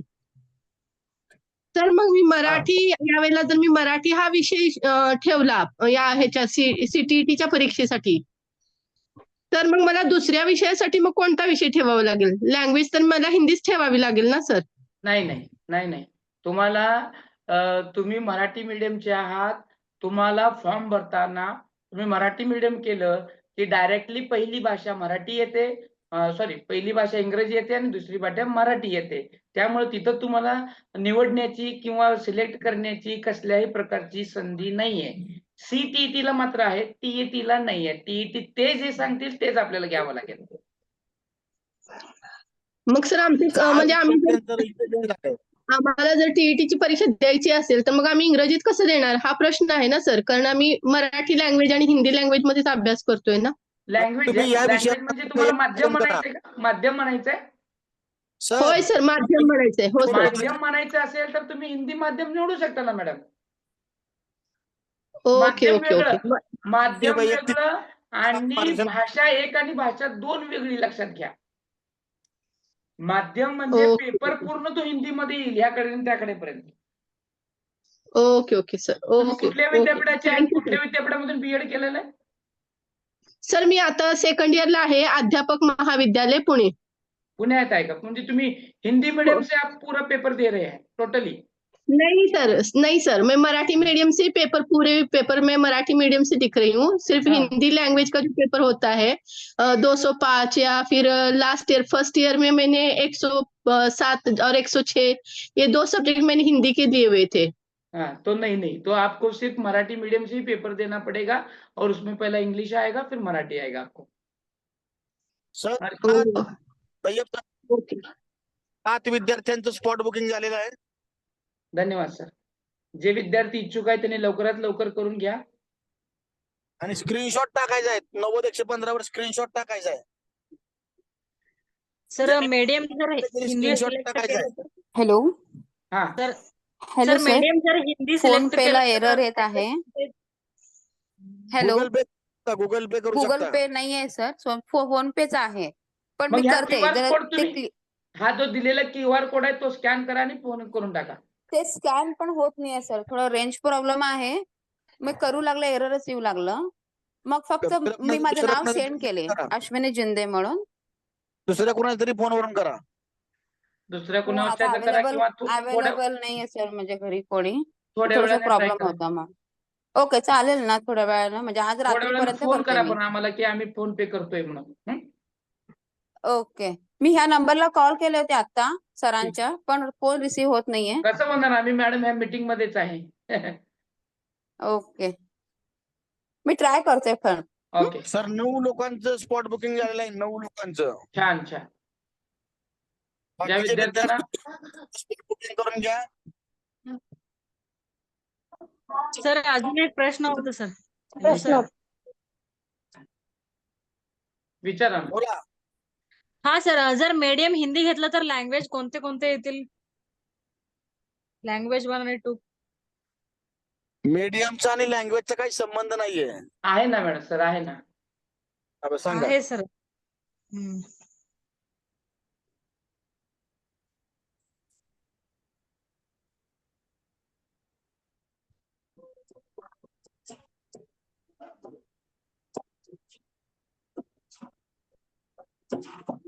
दिसलं का? जर तुम्ही हिंदी घेतला तर तुम्हाला त्या ठिकाणी इंग्रजी किंवा मराठी आणि हिंदी चॉईस करता येईल. म्हणून तुम्ही हिंदी मिडियम घेऊच नका. दर्शना कोळी. हा सर, धनश्री. हा आलं लक्षात. तुम्ही मला कॉल करा, तुम्हाला हा सांगतो. सर, करते. हो, तेच हो. विचारायचं होतं. हा. ठीक. कारण परत तुमचा याचा मॅटर करतो तुम्हाला लिखल्या परीक्षेला. हा, हॅलो. हा सर. सर QR कोड आणा समोर. QR code. Okay sir. 11 विद्यार्थ्यांचं स्पॉट बुकिंग झालंय सर. Okay sir. सर त्या मग फक्त विद्यार्थ्यांना सर प्रश्न विचारायचा हा विचारा. होता. रेश्मा शिंदे. हा, रेश्मा शिंदे. सर जर समजा असं युट्यूबवर दाखवतात की आता हिंदी मीडियम जर निवडलं, माध्यम जर निवडलं तर तुम्ही स्कोर जास्त करू शकता, किंवा मराठी मीडियमचे असला तरी सुद्धा तुम्ही हिंदी माध्यम निवडू शकता. मग हे कितपत खरं आहे? कुठे हिंदी माध्यम निवडू शकता? मराठी म्हणजे आपण जर आता टीईटीचा फॉर्म भरायला लागलो ना, तर मराठी मीडियमचे जरी लोक असले तरी सुद्धा ते हिंदी माध्यम मधून परीक्षा देऊ शकतात आणि स्कोर वाढवू शकतात. असं कोण म्हणले? युट्यूबच्या चॅनलला पाहिलं होतं मी. हा, इथं मी तुम्हाला दिलेलंच आहे की हा इथं तुम्ही ह्या माध्यमातून देऊ शकता म्हणून तुम्हाला दिलेलंच आहे मी. पण कसं होतं टीईटीचं माहितीये का, सीटीडी पेक्षा माध्यम ते निवडले योग्य की आहे. तुम्हाला त्या माध्यमाच्या शाळावर काम करावं लागतं. त्या परत ना, तुम्हाला मराठी द्यायचं असेल, त्याचं तुम्हाला विद्यार्थी प्रयोग असतं करून बघायचं असेल तर तुम्ही ते करू शकता आणि तुमचं ते रिस्क तुम्ही घेऊ शकता. आपली स्वतःची रिस्क हा, तुम्ही बरं. घेऊ शकता. नाही ना, पण सर पुढे प्रॉब्लेम येईल ना भरताना. की ते जर सांगतो समजा ना मी. तसं मी नाहीये. ते सांगतो हा. पुढे तुम्हाला कुठं प्रॉब्लेम येईल ज्यावेळी TIT म्हणा किंवा नोकरीला लागत असताना कुठल्या संस्थेवर जॉबला लागत हो. असताना तुमचं सर्टिफिकेट बघितलं जातं आणि सर्टिफिकेटवर ह्या गोष्टी मेन्शन असतात की तुम्ही कुठला विषय घेऊन पास हा. झालेला आहे, कुठल्या माध्यमातून पास झालेला आहे. इंग्लिश मीडियमवर लागायचं असेल तर इंग्लिश मीडियम मधूनच पास व्हावं लागतं. मराठी मीडियम मध्ये असेल तर मराठी मीडियम हा. मधून पास व्हावं लागतं. सर आता आपल्याकडे हिंदी मीडियमच्या शाळाच नाहीयेत. हो हो सर. हो बरोबर आहे. आलं का थँक्यू सर. लक्षात? Sir okay. हो सर झाले आलं तर लक्षात. तय्यब सर, हा सर. बाकीच्या विद्यार्थ्यांनी पटपट आम्ही 17 आता विद्यार्थी 5 झाले आतापर्यंत.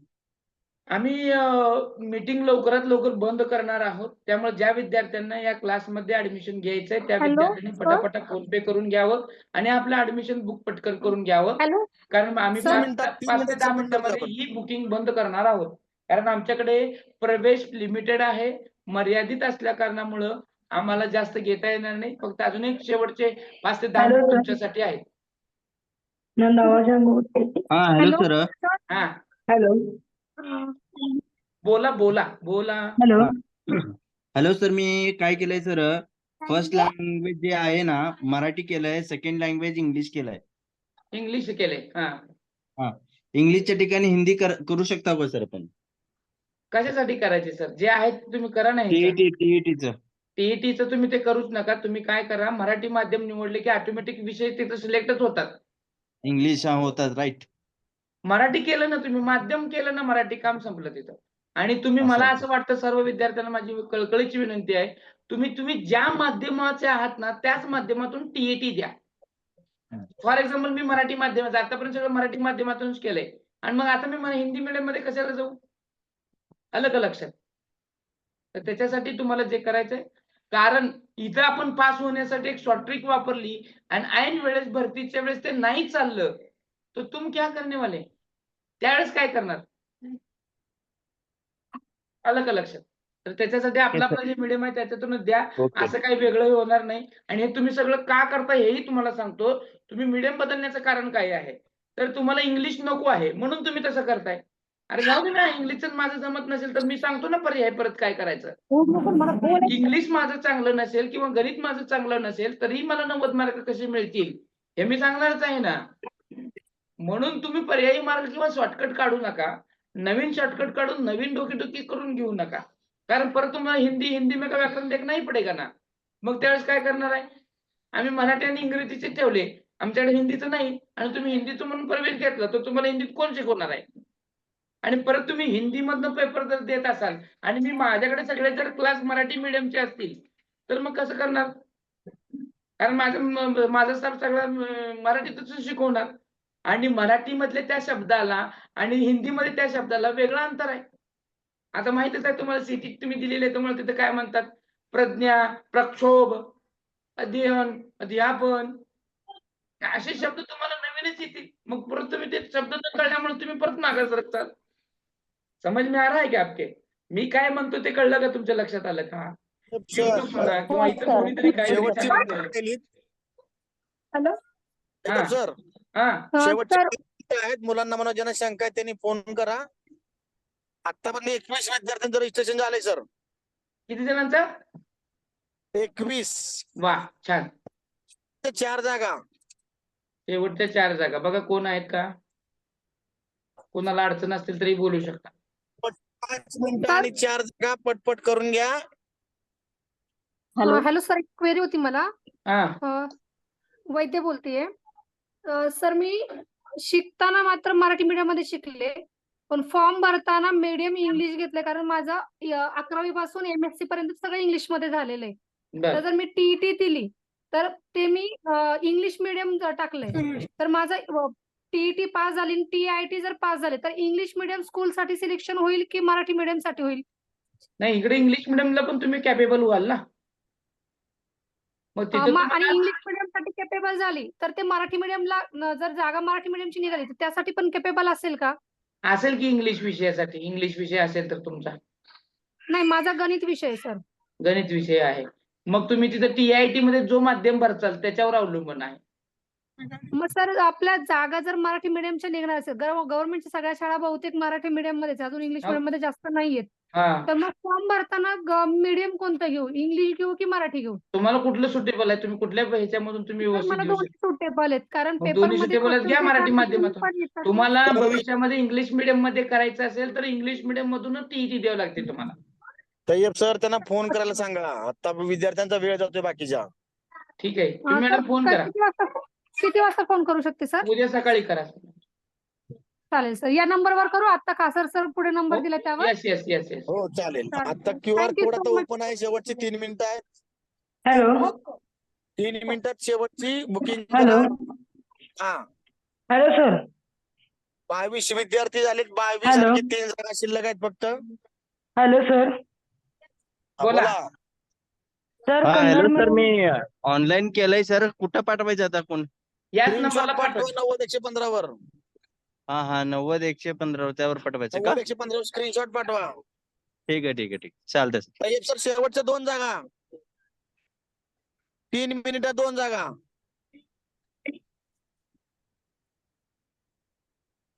त्या विद्यार्थ्यांना आपल्याला क्लास जॉईन करायचा आहे अशा विद्यार्थ्यांनी शेवटच्या 2 मिनिटांमध्ये आपलं फोन पे, गुगल पे, जीपे करून आपला प्रवेश निश्चित करायचा आहे. याच्यासाठी शेवटची 2 मिनिटं आहेत.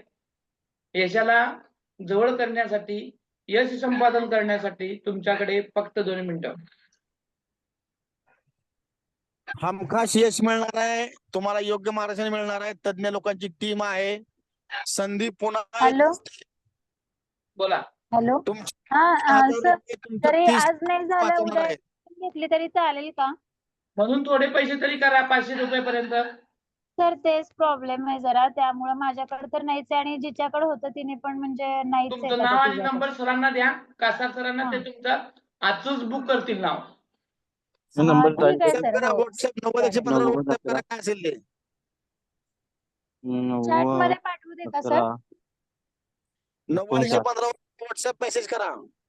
हा हो सर, हो सर, ओके सर. ज्या थँक्यू सर. विद्यार्थ्यांना सद्यस्थितीला पैशाची किंवा काही टेक्निकल एरर असेल, त्या विद्यार्थ्यांनी आजच्याच प्रवेशामध्ये जर ऍडमिशन घ्यायचं असेल, त्यांनी त्यांचं स्वतःचं नाव, मोबाईल नंबर कासार सरांच्या मोबाईल नंबरवर पाठवायचे आपली आहे अडचण आणि आपली माझं अडचण सीट बुक व्हॉट्सअपला म्हणून पाहिजे. सांगायचं आहे. शेवटचं 1 मिनिट आहे. या ज्यांना करायचं आहे त्यांना आता काय अडचण असेल पैशाची, 90 सरांना तसं मेसेज करायचा आहे किंवा फोन करायचा आहे. 15 शेवटचा 1 मिनिट आहे. तुमचे 3,000 रुपये तुमचे भविष्यातले 30 लाख रुपये वाचवतील. पटकन आजच निर्णय आपला घ्या. प्रवेश निश्चित करा. 30 लाख वाचवायचे असेल तर 3,000कडे बघू नका. आणि यश मिळणार आहे तुम्हाला, चांगली टीम असणार आहे सोबत, मार्गदर्शन तुम्हाला योग्य मिळणार आहे. सर शेवटची 1 जागा, last but not the list. 24 जागा पूर्ण झाल्या सर. त्याचा डन. शेवटचा किती मिनिट राहिले सर? एक जागा 1 मिनिट. ओके.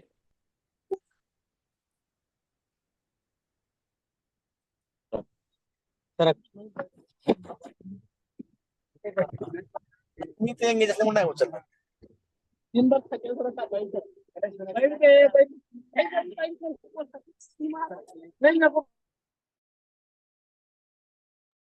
चला सर, आपण आजच्या या कार्यक्रमाचा समारोप करूयात. कासार सर.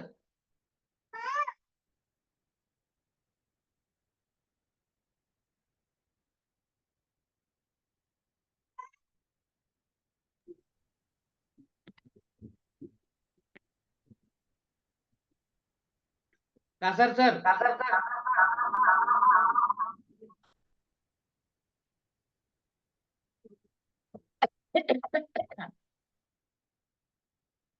मातोश्री गिरजाबाई ढोबळे महिला शिक्षण शास्त्र महाविद्यालय धुळे सोलापूर, ब्रेनी बॅचर अकॅडमी सोलापूर व मंत गुरुकुलम पुणे यांच्या संयुक्त विद्यमानं आजचा जो हा कार्यक्रम घेण्यात आला होता, त्या कार्यक्रमासाठी उपस्थित समस्त विद्यार्थ्यांचं, डीएड बीएड विद्यार्थ्यांचं तसेच मार्गदर्शकांचं मी मातोश्री गिरजाबाई ढोबळे महिला शिक्षण शास्त्र महाविद्यालयातर्फे आभार मानून हा कार्यक्रम या ठिकाणी वाढवण्यात आलेला आहे असं जाहीर करतो. ज्या विद्यार्थ्यांना काही शंका असतील तर तुमच्या फ्लॅशबोर्डला, डॅशबोर्डला आणि स्क्रीनला जो नंबर दिसत आहे त्या नंबरला तुम्ही फोन करून, मेसेज करून काही तुमच्या ज्या शंका असतील त्या विचारू शकता. तुमचं बहुमूल्य वेळ या ठिकाणी दिल्याबद्दल तुमच्या सर्वांचं मनापासून आभार. धन्यवाद.